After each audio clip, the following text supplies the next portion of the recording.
Buenas tardes a todos, ¿qué tal? Un jueves más estamos aquí en el jueves con Nunki.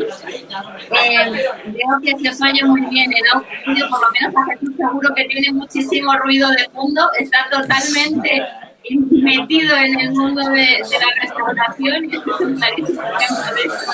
Así que te voy a pedir, hasta que podamos introducirnos, Jesús, que te silencies un segundo el audio, ¿vale? La voz. Sí. Pero mira, ya hay menos ruido. No sé qué has hecho, pero ya hay mucho menos ruido de fondo. Fenomenal. Te lo has cerrado. Ahora enseguida te pido que te lo abras para poder hablar, porque es verdad que sí que vamos a oír ese ruido de fondo. Entiendo que porque estás en plena faena y nos estás atendiendo en vivo y en directo. Así que nada, genial. Bueno, quería deciros a todos que bienvenidos. Gracias por estar un nuevo jueves aquí, en Jueves con Nunki. Esta vez toca el sector vitivinícola, ¿vale? Y hemos traído a Jesús García Muñoz para que esté aquí con nosotros. Jesús García Muñoz lleva más de 15 años en el mundo del vino. Ha sido durante 8 años director de ventas del canal Oreca de Lavinia. Ha estado también en Cube.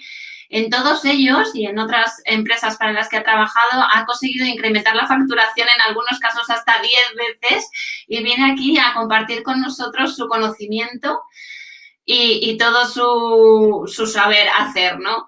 También está con nosotros Abel Linares, que ya le conocéis, es CEO de Nunki, también es director del programa de inteligencia artificial para directivos del Instituto de Empresa y pretendemos dar una visión del sector un poco vertical en el sentido que nos aporta el conocimiento Jesús García y transversal porque Abel también nos va a poder aportar esa visión de negocio.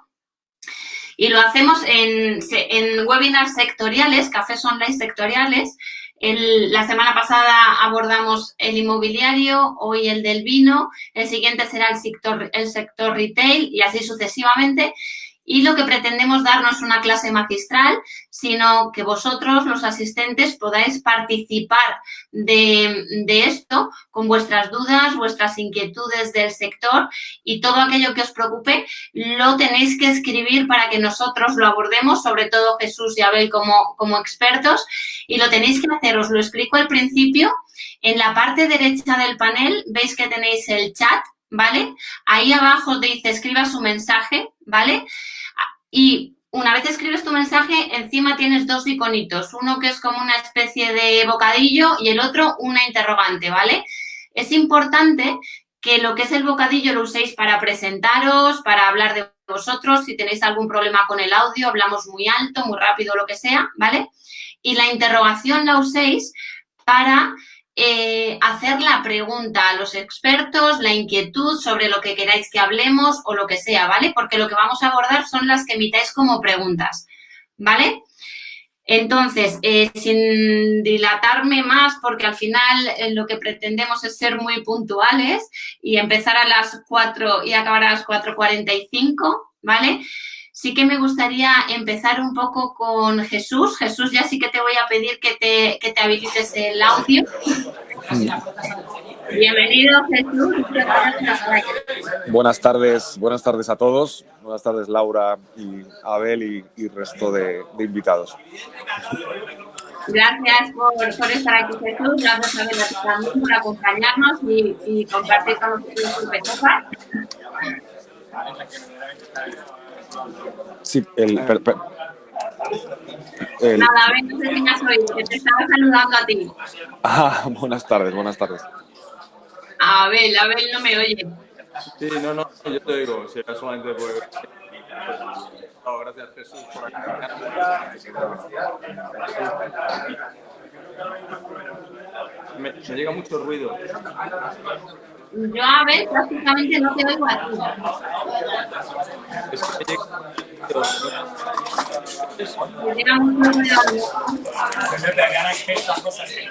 Bueno, pues igual lo vamos a tener que hacer silenciando el audio e intentando habilitarlo cuando habléis cada uno de vosotros, porque no sé por qué problema se puede estar acoplando, pero yo cuando habla Jesús no oigo a Abel y cuando oigo a Abel oigo a Jesús. Bueno, yo creo que Jesús ha quitado el audio y fenomenal, así cuando hables nos lo habilitas, ¿vale? y si no, pues lo silenciamos porque sí parece que hay un problema de acople o algo así. Bueno, quería empezar compartiendo una imagen con vosotros que me parece que publicó Abel hace poco y que yo creo que nos sirve de entradilla. La comparto aquí. Y quería con ello decir que, bueno, evidentemente estamos en un sector que nos afecta a todos también, que es el sector del vino, que proporciona el 1% casi del Producto Interior Bruto. España, como vemos también en la ilustración, es el primer país exportador en volumen, aunque sea el tercero en valor. Y al final el vino pues es cultura, es salud, es turismo, es España, ¿no? Al final. Contamos con un 13% de las hectáreas del viñedo del mundo, ¿vale? Y dejando de compartir para que se os pueda ver, ya me lanzo directamente con la primera pregunta.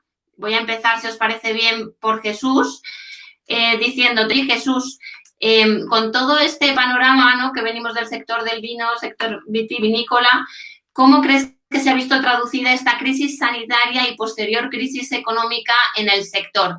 Cuéntanos tu visión. Bueno, pues yo creo en primer lugar, yo creo que ha habido una pequeña transformación a la hora del comercio. O sea, a nivel tradicional, el vino sobre todo se consumía en los restaurantes y hemos estado durante unos 3 meses sin poder visitar ni un solo restaurante. Pero la gente no ha dejado de consumir vino. Entonces ha habido un cambio de ubicación, un cambio de hábito en el consumo, pero por lo tanto hay un cambio en el modelo de la transacción económica.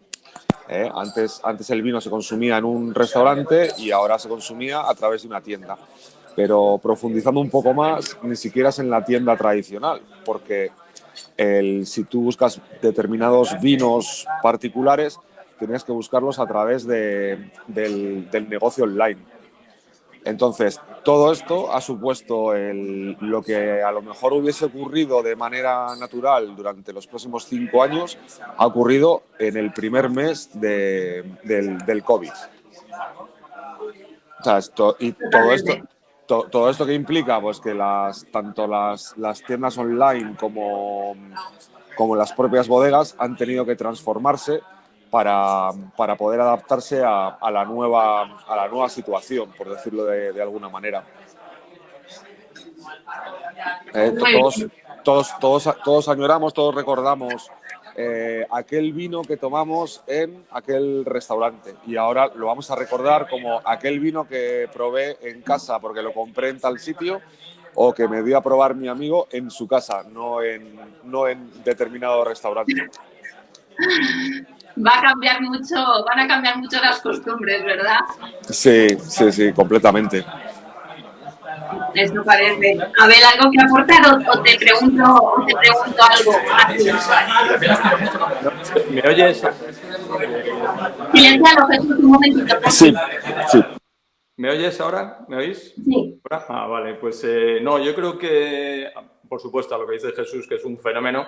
Yo, como me imaginaba que iba a decir algo de eso, recuerdo y le traigo esta, a ver si la consigo enfocar. ¿Te acuerdas? Yo creo que ha sido uno de los grandes descubrimientos que, entre muchos otros vinos que me ha hecho Jesús, que es un fenómeno.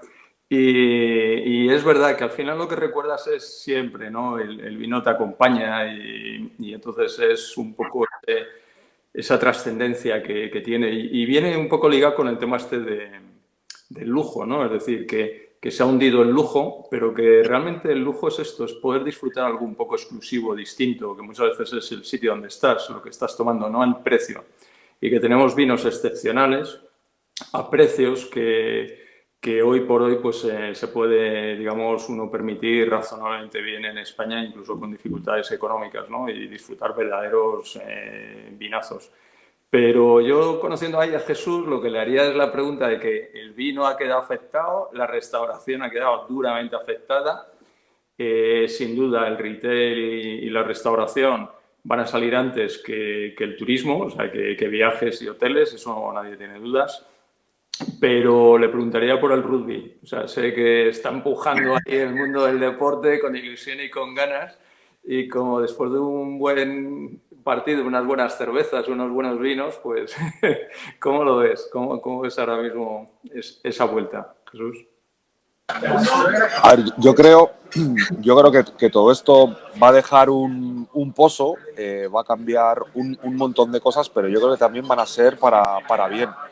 ¿Sabes? Al final hay que mirar el lado positivo, pues la bodega que no había pensado en transformarse, en modernizarse, en ir avanzando, en irse digitalizando, pues seguramente esa bodega llegará más tarde a la meta o al primer paso por meta en una carrera de larga distancia, que es en la que estamos, pues esa bodega llegará más tarde que las bodegas que ya hayan avanzando.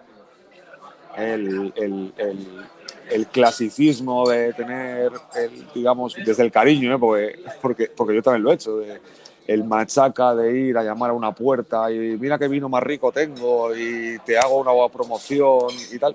Eso sí que se va a sufrir. Sin embargo, el tener una buena imagen, una buena presentación, una página web adaptada, el tener estudios de mercado en base a la digitalización y ese siempre va a ir por delante del otro. ¿Sabes? Yo creo que el ganador o los ganadores de esta carrera siempre serán los que estén más avanzados a nivel digital. Dentro, obviamente, del lado romántico, que es, pues eso, cuál es qué vino me gusta a mí más. Pues entre varios vinos iguales, el que hay muchos y muy buenos, afortunadamente, en España, el que irá por delante será el que esté más transformado. Totalmente de acuerdo. Al final esto nos mete una presión a todos para avanzar increíble, ¿no? Y el que no avance, pues de alguna manera da la impresión que se va a quedar demasiado atrás, ¿no? Aprovecho también para hacer la pregunta a Abel. Si podías concretarnos, es muy complicado, pero ¿qué 3 puntos clave ves que tengamos que llevar a cabo o hacia dónde tienen que mirar las estrategias de las compañías del sector que evidentemente se han visto afectados por los cambios, ¿no? de esta crisis sanitaria y económica? En el sector claro, entiendo que en el vino, porque cada sector es muy, muy singular.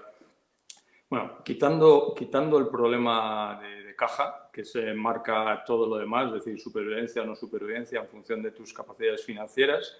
Es decir, eso es lo primero. A partir de ahí ya puedes empezar a pensar en algo más, ¿no?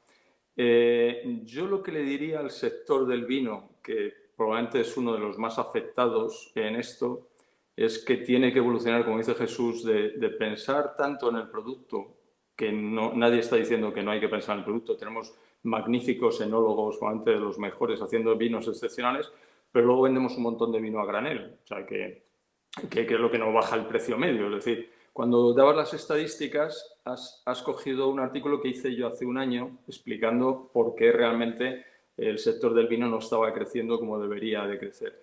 Curiosamente, el año pasado, el 19, y me puede corregir Jesús, ya ha vendido más Italia que España. Es decir, llevábamos 5 años que España ganaba a Italia, Italia ya nos ha ganado. Pero la diferencia es que Italia encima vende casi un 200% más caro el vino medio que España. Entonces, hay algo aquí que está pasando, y es que España tiene un retraso en su transformación digital respecto de otros países. No necesariamente Italia es un ejemplo, pero siempre ha estado más cerca del consumidor final, de los mercados, sobre todo de Estados Unidos. Tiene una población italiana muy fuerte en Estados Unidos que tira de su propio producto. O sea, hay muchas otras circunstancias, pero fíjate, Francia. O sea, Francia está vendiendo prácticamente al doble de la media del mundo, ¿no? Es decir, que si está como a 3 euros el litro, ellos están vendiendo a 6,6, más o menos el litro. Entonces, eso realmente lo que han creado es marca. Y entonces nos está faltando un poco eso, es decir, cómo llegamos a ese consumidor final para que desee adquirir nuestros productos y servicios.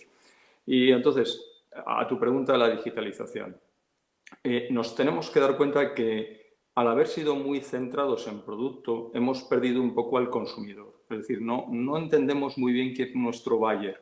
Yo siempre que voy con las bodegas no tienen muy claro su cliente final, es decir, quién es el que termina consumiendo. Y entonces yo creo que ese es un ejercicio, el saber escuchar. Luego Jesús ha hecho la broma del comercial, ¿no? El que llama, tal. yo creo que tienes que incorporar al comercial de una forma distinta. O sea, el social selling, es decir, el cómo contactas internacionalmente es muy importante. Se han hundido las ferias. Va a haber unos ahorros enormes en movimiento de mercancías y en presencia de profesionales en las ferias del mundo del vino. Pero, ¿cómo lo vas a hacer? Pues hoy te habilitas con nuevas herramientas para poder contactar con esa gente si haces ese análisis. Fíjate lo que ha hecho Jesús, esa investigación de mercado. La digitalización te habilita a investigar mucho mejor el mercado. Luego, si sabes primero dónde tienes al cliente, que es la clave. Lo segundo, identificar los nuevos canales por los que puedes llegar a ellos, que no son necesariamente los tradicionales, sino que lo piensas de una forma distinta. Y tercero, habilitas la forma de llegar a ti, es decir, que puede ser o porque te contacte, como dice, por la web o por e-commerce, pero el e-commerce no te lo resuelve. Las redes sociales te van a poner una oferta y demanda. Y entonces, hoy, la gente que ha tenido comunidad, la gente que ha tenido un concepto de red social es la que ha sabido construir, digamos, ventas o mantenerse un poco mejor. Ya ha habido un crecimiento enorme de las catas virtuales, Jesús no lo puede decir, de cómo te mandan distintas gamas de producto y te hacen esto, un webinar para enseñarte. Entonces, tiene poco sentido tener que desplazarte a una ciudad en el mundo para poder hacer catas y no aprender, pues, por ejemplo, de Zappos. Zappos se dedica a vender zapatos. Y más difícil que vender zapatos, hay pocas cosas por internet. Y el vino es mucho más sencillo, más acotable. Yo fíjate, aprovecharía también para decirle a Jesús una pregunta, ¿no? Y es esta, digamos, promiscuidad que hay con el mundo del vino, ¿no? Es decir, cómo ayudamos a las marcas a crear ese engagement con el consumidor y ese concepto de que cada vez que vamos a un sitio lo que queremos es probar un nuevo vino, pues nos lleva a unos modelos de diversificación de marcas que es difícil sostener por parte de las grandes bodegas, cuando la crisis nos debería llevar a una concentración de bodegas. Parece que va a ocurrir, ¿no? Que va a ser uno de los factores que va a ocurrir en el mercado, está muy fragmentado. No sé, Jesús, ¿cómo lo ves? Pues es una pregunta muy... Es un dardo envenenado, a ver. Ahora sí brindo, ahora sí brindo. Ah, sí. A ver, yo creo que concentración no va a haber. Lo que se va a tender más es hacia buscar la calidad más que la cantidad. En España siempre hemos sido mucho más de cantidad que de calidad. Hablo en general, en todo, en el sector del aceite, en el sector del pan y por supuesto en el sector del vino. Entonces, como consumidor, después de haber estado tanto tiempo en casa, ¿qué es lo que buscas? ¿Bajar al supermercado a comprar el vino más barato? ¿O esa inquietud por probar un vino mejor y el de 3 euros al día siguiente ya no te importa gastarte 4 y el de 4 a 5 y al final acabas enganchado a este mundo? Entonces, ¿por qué eliges esa botella? Cuando seguramente no sepas ni la variedad. No es como el mercado americano, que buscan mucho pues, probar una Syrah o probar un Tempranillo o probar una Garnacha. Sin embargo, el consumidor español, hablando de España, ¿por qué se lanza hacia eso? ¿Porque le suena la marca? ¿Porque la bodega es más atractiva? ¿O porque ha tenido la inquietud de fijarse en las marcas que tiene el supermercado de confianza debajo de casa y las está buscando en internet? Y ha dicho, pues fíjate, pues estos tienen una página web espectacular, seguro que el vino también está bueno. O sea, son determinados factores a través de los cuales ahora sí que se va a empezar a vender vino. Y antes seguramente no. Es otro de los cambios que yo creo que se está generando ahora. Sí, el concepto es muy bueno, ¿no? El de que ahora se va a tener que vender ya es poco se faltaba, porque lo colocabas en el Oreca y tenías estabas allí. Perdona, Jesús, que no me hemos Sí. No, perdona, no, es eso, al entrar el ruido ambiente bloquea. Yo creo que ha sacado, es más o menos lo mismo, es decir, al final cuando está hablando Jesús de que vamos a pasar a comprar más, yo creo que tiene mucha razón, es decir, el canal Oreca ha sido importantísimo, buenísimo y ahora se ha producido una disrupción en ese canal.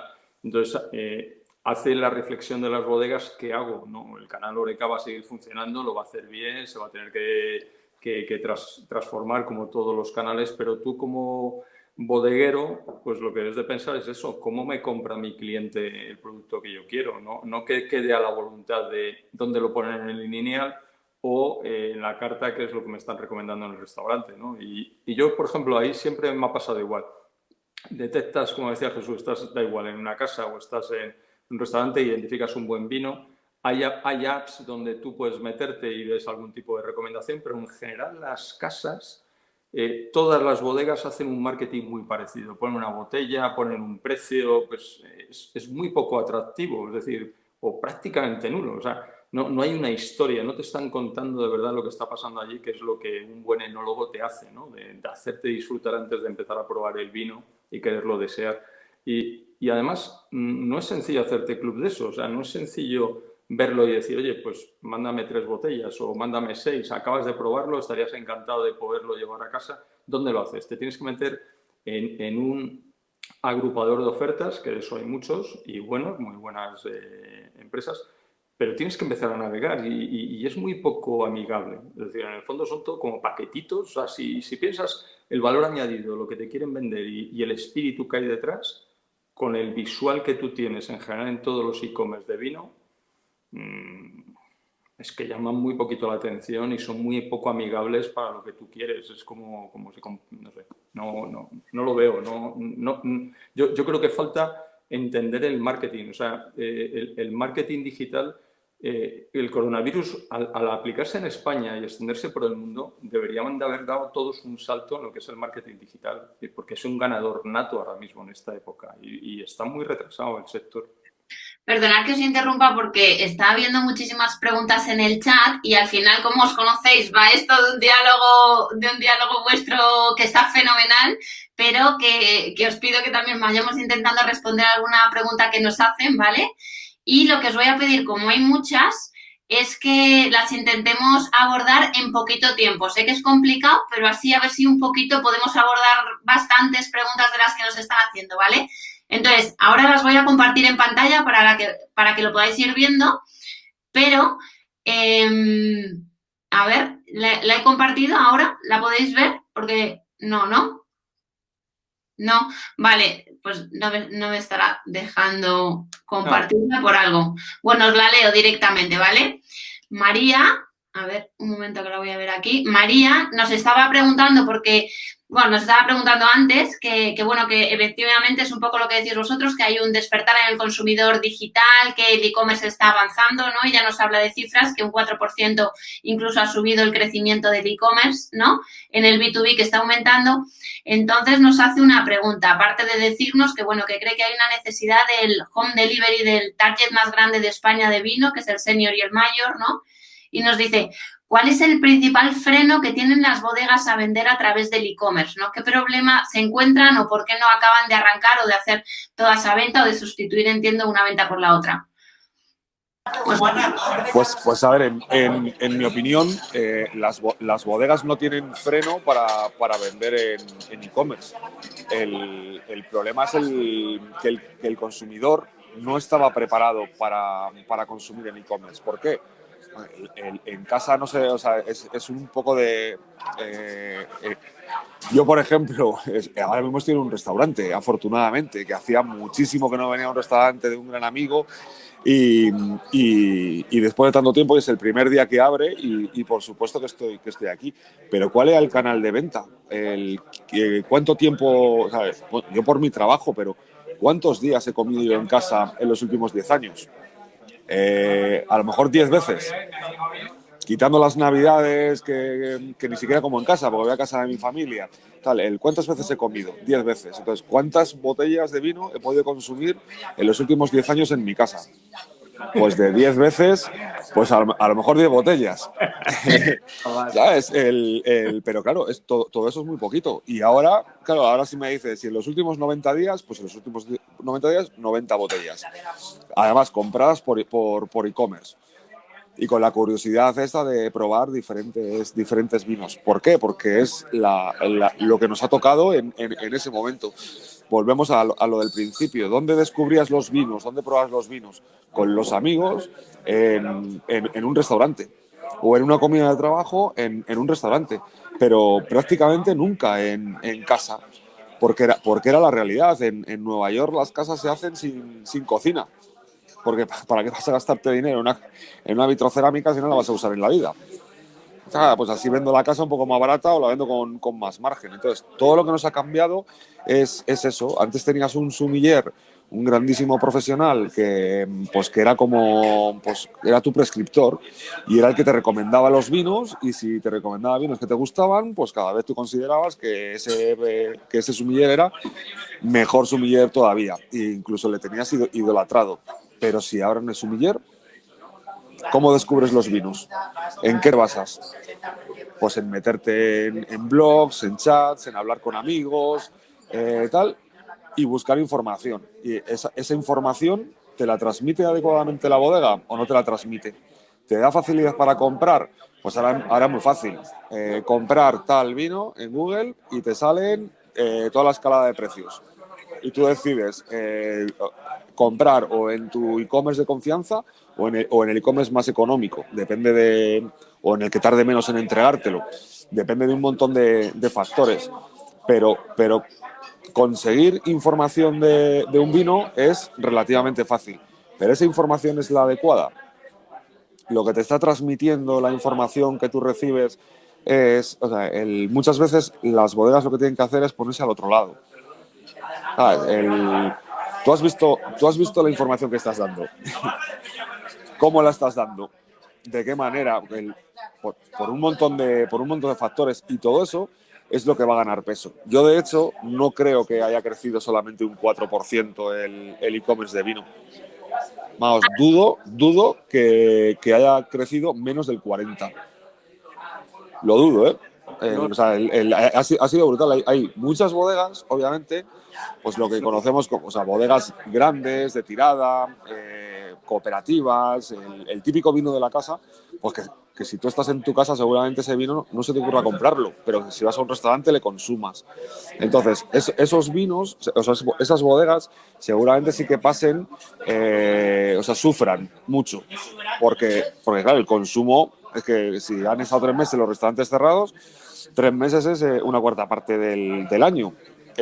Sin embargo, esa bodega familiar, el que hace la producción justa, que tiene muchísima capilaridad, que ha trabajado muy bien las redes sociales, la comunicación, la visibilidad, esa bodega no va a tener problema, en mi opinión. Y a partir de ahí De es alguna el manera, futuro. de alguna manera, Jesús, yo he entendido que ese 4%, no sé si lo he leído mal, no significaba que había subido el 4% en total, que a lo mejor es el 40% que tú dices, sino el 4% es lo que supone el B2B para esa bodega o sea, que ha llegado a suponer el 4%, ¿no? Que efectivamente habrá subido un 40% en lo que es el porcentaje del e-commerce, ¿no? Pero, o sea, que de alguna manera crees que se pueden compensar unos canales con otros. Por ejemplo, ahora que el Oreca parece que va a disminuir Yo estoy convencido de que o sea, hay muchas bodegas, y me consta en Laguna por mi colaboración con ellos o por pertenecer a ellos. Hay una bodega que ha vendido incluso más durante el confinamiento que antes del confinamiento. Claro. Y me consta, porque además es que luego son vinos que a lo mejor en una tienda lo puedes conseguir, o sea, puesto en tu casa te cuesta 25 euros, pero en la carta de un restaurante te cuesta 50. Entonces, a lo mejor nunca le consumías en el restaurante, pero en tu casa te bebes 2 botellas.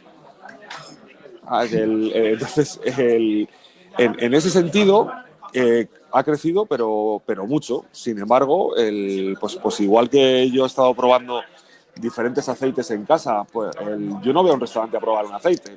Sin embargo, pues ahora tienes ciertas inquietudes. Si te traes un aceite para la ensalada, otro para freír, otro, ¿sabes? Y en mi casa ahora tengo más aceites de los que he tenido en mi vida.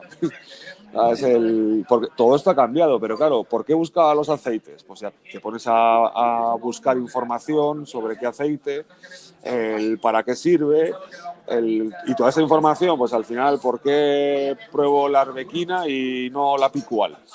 Pues porque me ha traído más la información que me daban los productores de arbequina que los de picual, por ejemplo. Abel, ¿quieres añadir algo? No, simplemente yo creo que tienes razón que el 4% es del crecimiento en absoluto, no en relativo, en contra su canal. Yo de ahí lo que diría es la noticia hoy de Inditex. Fijaros que Inditex ha anunciado una remodelación de su plan estratégico al 2022 y si recuerdo bien está diciendo que va a doblar su negocio digital, es decir, en ese escenario, pero que ya reconoce que en este momento ha tenido un 40% de crecimiento en sus ventas online.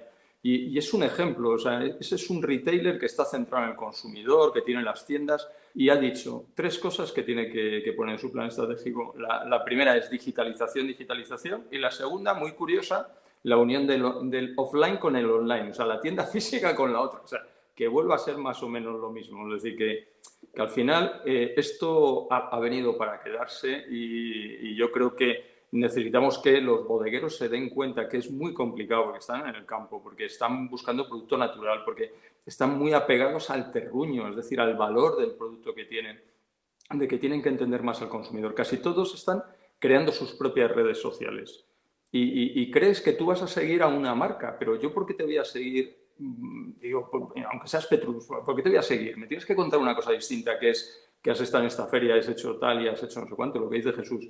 ¿Cómo lo cato? ¿Dónde lo pruebo? ¿Con qué bandeja? Mándame unos quesos, mándame lo que sea. O fruta con la que liga muy bien este tipo de vino, sorpréndeme. Entonces, cuéntame una cosa diferente, porque están contando un poco lo mismo, ¿sabes? La ficha. Y es una ficha de producto. Y tú no te compras una aspiradora por la ficha de producto, te la compras porque aspira. Entonces, lo que quieres es disfrutar el vino. Y yo creo que lo que ha comentado, ¿no? Que se está disfrutando más de una forma diferente en las casas, pero ha tocado otro tema. La digitalización es holística, es decir, no es un tema puntual. Esto no es un problema, hago e-commerce o hago redes sociales y además hago una web. O sea, afecta a todo, está afectado la cultura de tu organización. Si tú mantienes una cultura de tu organización de empresa tradicional, vas a dar muy mala respuesta, incluso al e-commerce, porque te van a llamar y te van a decir, oiga, no me ha llegado el pedido, oiga, que ha llegado mal la caja, que ha llegado no sé cuánto, que ha llegado caliente. O sea, te pueden pasar un montón de cosas en la logística porque no la tenemos controlada la logística, y menos en el mundo del vino. Entonces, tienes que cambiar ese proceso un poco cultural de tu organización para poderte, digamos, adaptar realmente a lo que significa la digitalización. Pero el otro que ha comentado, y por insistir a la gente que nos está escuchando, los últimos datos que hay de empresa mediana pequeña, y eso afecta a todos, con lo cual el vino no deja de ser uno de los afectados, es que la digitalización incrementa las posibilidades de comercialización en un 50%. Ese es un dato demoledor para la que está cayendo, para que la gente todavía siga teniendo dudas, que es un poco lo que estamos hablando. Son canales alternativos, es llegar a un cliente distinto, llegar de una forma diferente. La otra que me parece igual o más importante y sobre todo más en el caso del vino es que multiplica por 7 las capacidades de exportar. Multiplica por 7 las capacidades de exportar una empresa mediana o pequeña que esté bien en el mundo digital. Por 7. Y ahora en el mundo del vino es menos importante, en otros muy importantes multiplica por 14 veces la capacidad de innovar. En el vino es menos importante, pero sin duda hay modelos de innovación, pero al menos deberías de innovar en cómo me presento, cómo lo comercializo, por qué canales presentar el producto. Sí. Os voy a tratar de hacer más de una pregunta para que lo podáis también vosotros ver a la vez, ¿vale? Por un lado está lo que estaba hablando Abel del tema de la exportación y voy a intentar publicarlo así. ¿Cómo se prevé que se comporte la exportación de vino español en los próximos meses? Era una de las preguntas, ¿vale? Y otra pregunta que me gustaría que abordarais es qué sucederá en la próxima vendimia ante el previsible stock acumulado y no vendido y la posible falta de tesorería para comprar uva, ¿no? Porque es verdad que nos estaba comentando Jesús que había algunas que habían conseguido vender incluso más, ¿no? Pero otras, por lo que hemos podido leer, pues tenían hasta un 85% de pérdidas en el peor de los casos, ¿no? Durante este tiempo del COVID, ¿no? Entonces, ¿cómo crees que tanto la exportación en el tema de demanda se va a comportar como este tema de stock y financiación? Comentarnos. Pues a ver, por un lado, en cuanto a la producción de uva, parece que hasta la naturaleza está siendo malévola. Es decir, se avecina, a priori, se avecina una cosecha histórica en cuanto a cantidad y en cuanto a calidad. ¿Eso qué significa? Que hay que recoger esa uva, que es muy buena y que además hay que pagarla. ¿sabes? Este hubiese sido un año muy agradecido para una buena helada y haber reducido bastante la producción para que además la uva se subiese un poco de precio, pero el agricultor el viticultor lo pudiese cobrar bien, pero hasta la naturaleza se ha vuelto malévola.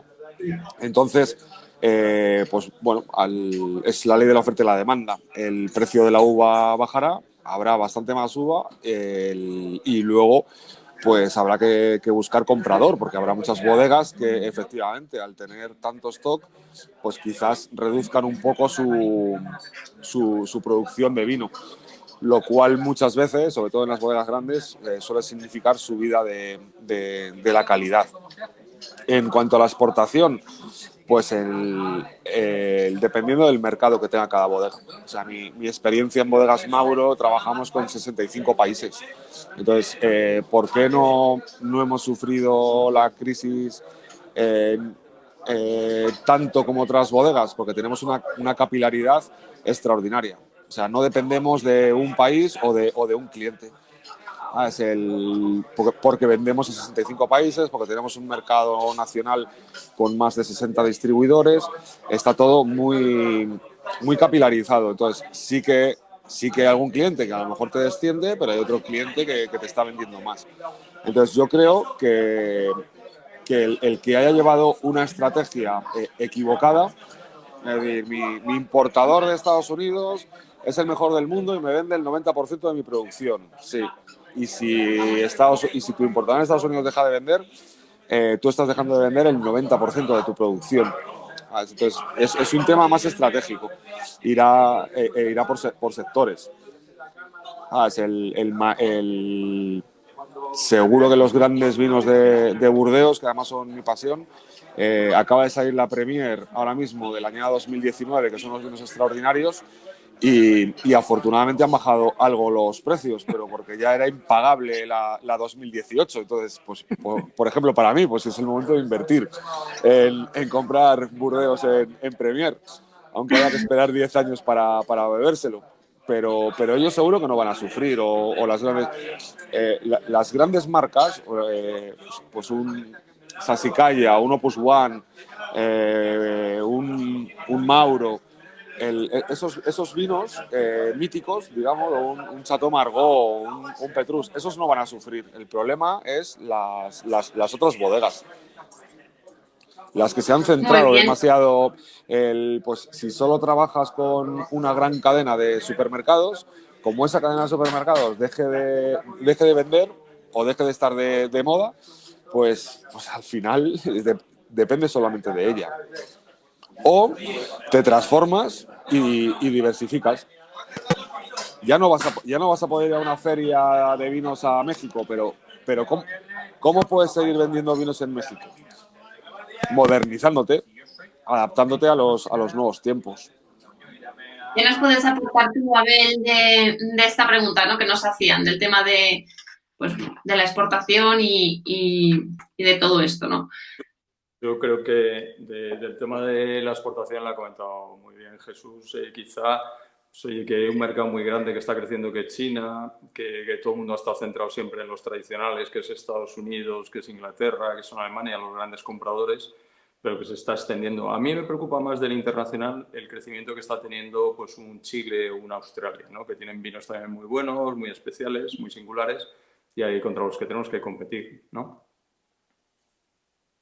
Muy bien, pues si os parece, vamos a abordar otra pregunta. En este caso nos pregunta Marcos, a ver si la podéis ver. Bueno, pregunta Marcos, nos preguntaba ya en la inscripción, oye, ¿apoyará el sector vitivinícola los bares y restaurantes del mismo modo que lo está haciendo el sector cervecero? Porque ha habido alguna iniciativa, ¿no?, que nos decían también de apoyarlo. Os dejo la palabra, os cedo la palabra, y si nos da tiempo abordamos una pregunta más antes de ya finalizar. Jesús, ¿te suena la pregunta? Sí, yo creo que sí y que se está haciendo. El problema es que el sector cervecero tiene unos márgenes que les permite una inversión en marketing abrumadora, que en el vino no existen esos márgenes y no se invierte tanto, entonces no se transmite también en el sector del vino como se puede transmitir con la cerveza, pero por supuesto que se les está ayudando a los bares, a los restaurantes, al canal Horeca en general, se les está ayudando desde el mundo del vino. Sí, sí. Vale. Fenomenal. Me gustaría compartiros esta pregunta que me parece muy interesante de Sonia Rivas, que dice: buenas tardes, es curioso que los países más relevantes de la población son los que más se han visto afectados por el COVID-19. ¿Cómo afecta esto a las exportaciones? No es un poco lo que nos preguntaba antes, pero no que han sido los más afectados por esto. ¿Tenéis algo que decir sobre Bueno, yo creo que no es exactamente así, precisamente por lo que decía Abel. En Chile no sé exactamente las cifras, pero Chile, que es un país absolutamente emergente con una calidad en sus vinos extraordinarios, Argentina, Australia, Nueva Zelanda. En Nueva Zelanda, que es un gran productor de vinos, hay 0 pacientes ahora mismo con COVID. Lo que sí que yo lo relacionaría, fíjate más, el tema del COVID, a quien más ha afectado es a los países mediterráneos.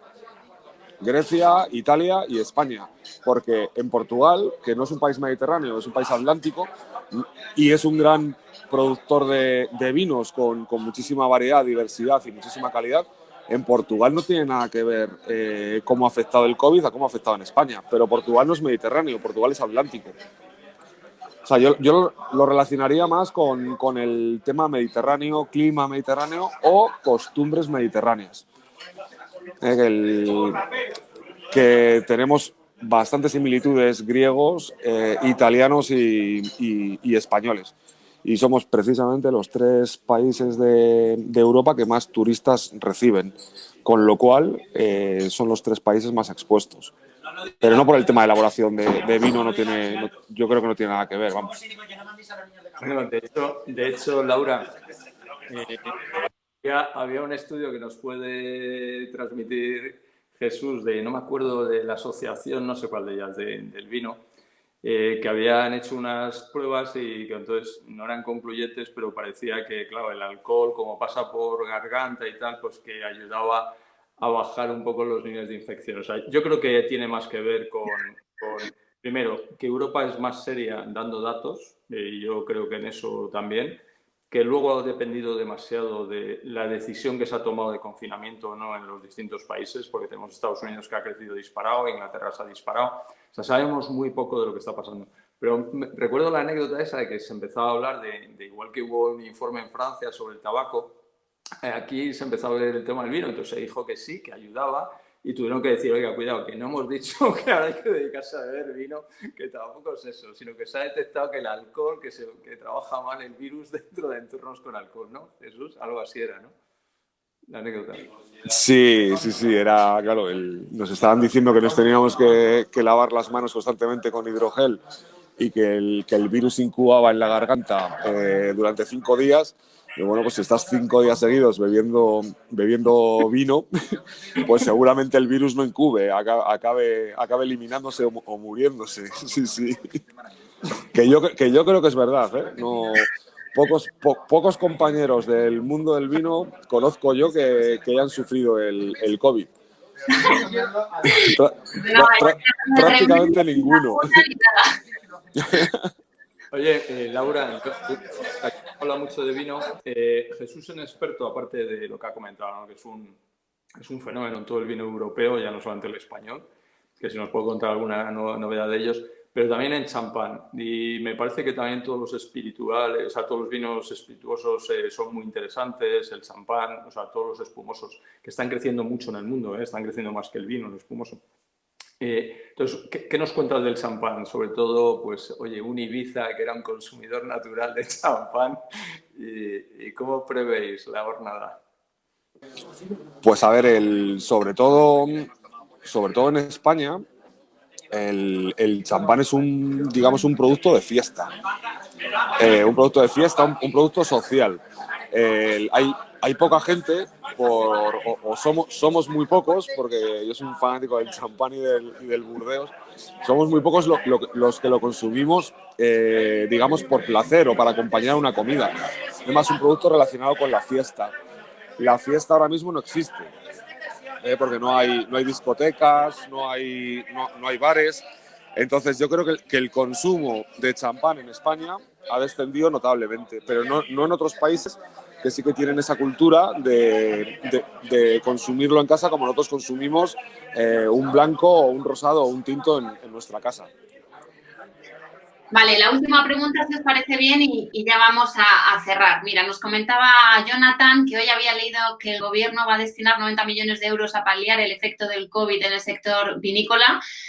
¿Consideráis que este tipo de acciones son suficientes para mitigar el impacto negativo en nuestra industria o son las bodegas las que deben esforzarse buscando nuevos canales de distribución internacional, dirigiendo la publicidad a consumo doméstico en detrimento del canal HoReCa, impulsando su e-commerce, ahora que todos preferimos hacerlo todo en digital, ¿no? Pero un poquito el tema este de la innovación, de las ayudas, no sé si podéis comentarnos algo de esto para cerrar y os doy la palabra, perdonad, ya está. Pues a ver, yo creo que cualquier ayuda siempre es buena. Lo que pasa es que no estoy en disposición de valorar si 90 millones es demasiado o es demasiado poco. No lo sé. Cualquier ayuda yo creo que es buena y que el tiempo lo dirá. Lo que está claro es que ni se puede vivir solamente de las ayudas, que lo que hay que hacer es transformarse y irse adaptando a los nuevos tiempos que llegan por parte de las bodegas. No sé, Abel ¿qué puede opinar? Bueno, yo creo que como es tan distinta esta crisis de la del 2008, donde teníamos unos niveles de apalancamiento enormes, tanto empresas como particulares, ahora lo que ha pasado es que pilla al Estado con niveles de endeudamiento muy altos, entonces tienen menos capacidad de hacer, pero realmente hay una obligación social de ayudar al ecosistema porque hemos decidido todos parar la economía por razones de salud, o sea, todo el mundo ha puesto como prioridad la salud. Luego, las iniciativas como pueden ser los ICO, que se están dando a las empresas, yo creo que es una muy buena iniciativa. Los ERTEs coincide los representantes de los trabajadores y los empresarios de que ha ayudado a no cerrar las compañías. Y lo que dice Jesús, 80 o 90 millones incapaz ahora mismo de valorar, pero solamente el hecho de que haya una voluntad de querer ayudar ya es bueno, es decir, que tengamos mucha sensibilidad de que ha sido sobrevenida, es decir, que has obligado a la gente a tener que parar su actividad y se ha hecho con todo el rigor por ayudar. Pero salir de aquí diciendo que vamos a depender de las ayudas, es lo que dice Jesús, es el mayor error. Es decir, en las crisis es cuando se producen los cambios, de cuota de mercado. Luego, cualquiera que tenga una buena marca y un buen producto es un buen momento para crecer tanto nacional como internacionalmente. Eso es lo primero que tienen que estar pensando, es el momento de poder salir. Lo siguiente es que la curva de innovación tecnológica, la típica campana de Gauss, ¡pum!, se comprime porque todo el mundo va a ir mucho más rápido a adoptar videoconferencias, herramientas colaborativas, un montón de cosas. Entonces, tienes que ir más rápido de lo que ibas y ahí es donde se pueden quedar muchos atrás. Yo, como estamos cerrando, sí me gustaría dar las gracias a Miguel Ángel Rodríguez, un buen amigo que nos mandó un vídeo de una alineación de vinazos españoles, como si fuera el fútbol, que hemos puesto ahí en el vídeo. Me ha mandado otra de Rioja y otra de blancos. Publicaremos en el de Nunki la nueva de Rioja y en otro momento los blancos, porque no te dejan subirlos. Pero le pediría a Jesús que, como es un experto en internacional, no sé si ahora o en otro momento, pues que nos hagan una alineación de rugby. De vinos, porque el rugby no somos tan buenos aquí en España, entonces necesitamos vinos internacionales, incluso algún champán para coger bien los saltos de las meles. Tenemos mucho más margen de mejora en el rugby que en el vino. En eso, pero bueno, como la vida está para disfrutarla, pues disfrutemos de un buen vino español viendo un partido de Nueva Zelanda, por ejemplo, de rugby. Así ese sería el maridaje perfecto. Bueno, muchísimas gracias a los dos. Me quedo con la frase que decía un poco al principio Jesús, ¿no? De que al final los ganadores van a ser los que estén más avanzados en todo esto. Que de alguna manera esto es una oportunidad, toda esta oportunidad, pero hablaba de exportación en algunos sectores y por 14 tema de la innovación, que es muy interesante para poder avanzar. Y bueno, que nos quedamos con una temporada de vendimia súper rica, que la uva está deliciosa, que nos tomemos unas copas de vino este verano. Y bueno, muchísimas gracias a los dos por estar aquí, por este ratito con nosotros y compartir nuestro conocimiento. Decir a los asistentes que las preguntas que no han podido ser respondidas, porque habéis hecho muchas, las vamos a responder, ¿vale? Hablaré con los expertos para ver si nos pueden dar una opinión al respecto y si no, os mandaremos el enlace de donde hemos podido la grabación, las preguntas y las posibles respuestas, ¿vale? Pues muchas gracias, Jesús, por estar aquí con nosotros. Muchas gracias a vosotros, a Nunki y a todos los participantes. Y gracias, Abel, también por acompañarnos como siempre cada jueves. Ha sido un placer este jueves con Nunki. Un abrazo y adiós a todos.